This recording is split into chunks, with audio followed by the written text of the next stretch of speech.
Hi, hello, good evening. Today I went to a rental shop of the climbing goods. So next week I will go to climbing mountain. I will go climb mountain with my colleagues, and I think this is my first time to go to winter mountain, and I didn't know that there is very expensive equipment for mountain for winter mountain because of course I know the winter mountain is very dangerous, and of course I know that I have to purchase more things, more equipment, so compared to summer mountain. So but I didn't imagine that the such a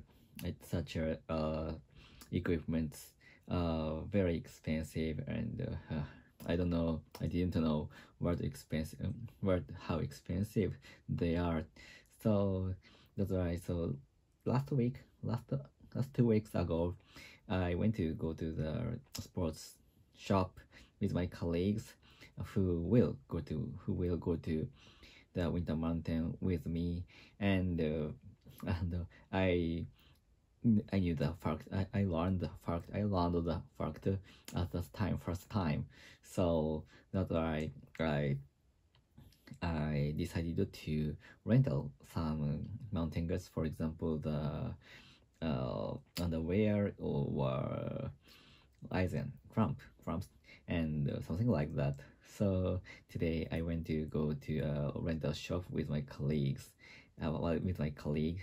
So, but I think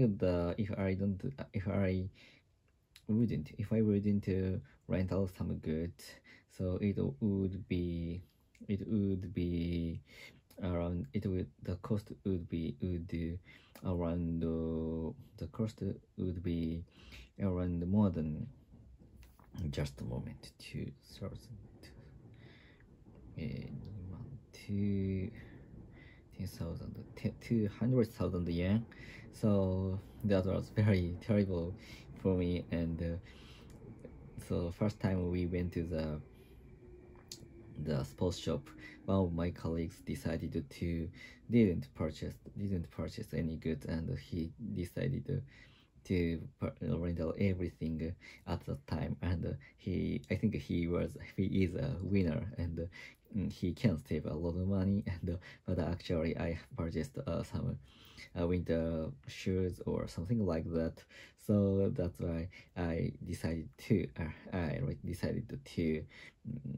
use such a boots or something like that forever, and I will try to many times to go to climbing winter mountain, and I will use such a wear. I will use such a wear.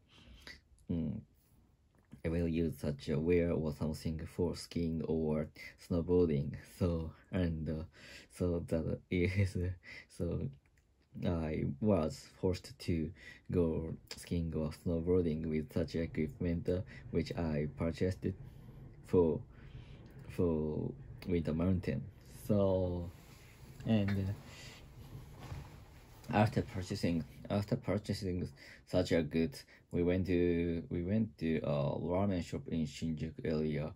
So the colleague I went with was have had once worked in at Shinjuku, and he is very famous. He is very famous at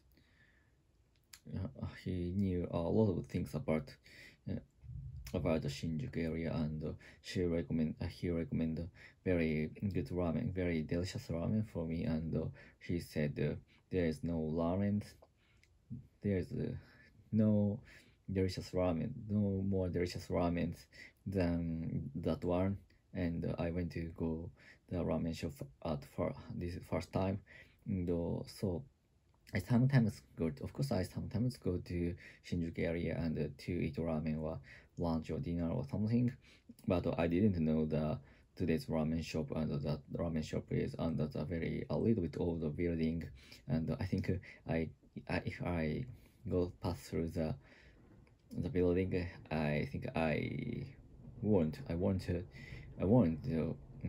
find the ramen shop because the ramen shop is very a little bit inside the building, so that is very tough for us to find that. And so if I want if I wouldn't go if I wouldn't go to the ramen shop ramen shop, I would never find the ramen shop, and I would never learn the ramen shop until I die. So that is a very good timing for me to know such a delicious ramen shop. But actually, the size of ramen, of course the ramen is very delicious, and but the size is very large, and my eating speed is very slow, So that's why I couldn't all of the ramen and all of the noodle and all of the meat in the soup. So that is very large size, and I recommend it. I recommend the ramen who the person. I recommend the ramen to the person who can eat a lot and who can eat fast. And but the ramen taste is not so heavy, so that's why the taste is a little bit not so salty. So that is, I think that is for the adult people around who is more than 30 years old and who can't eat a lot and he can't eat heavy ramen or heavy taste thing because of their aging. So that is very. I recommend it strongly. Such a generation to such a generation. I think. And after that, I came back my home, and I played with my son, and I found that my son became be able to create a large layout of the parallel. So that is very. I was very surprised at that because before before 2 or 3 months ago, he could only create the only circle layout of parallel, and but today's layout is a little bit stereo 3D, and so I was amazed at his growth, and he tried to create a difficult layout, and for example the two layers up and down, so up and to raise up and down, so that is very complex. And sometimes he tried to use the trees and the stations around the layout, and he created some view like Ikebukuro station or other station. And for example, if he created when he created the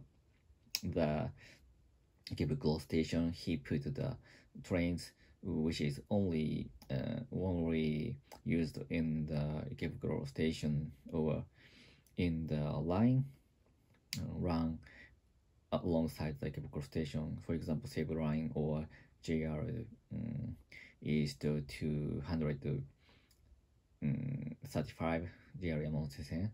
So that he strictly create a rule, and he precisely created such a difficult layout, and which is like a real one. So that is very. I was very surprised at his growth through the parallel, and I think the parallel is the best toy of Japan, I think. And so today I'm a little bit sleepy because yesterday I went, but I came back my house very late, so that's why I couldn't get enough time to sleep. So after this vlog, I will go to bed as soon as possible. And but actually I have to today's shadowing and training of my pad. So that's all. Goodbye and good night. See ya.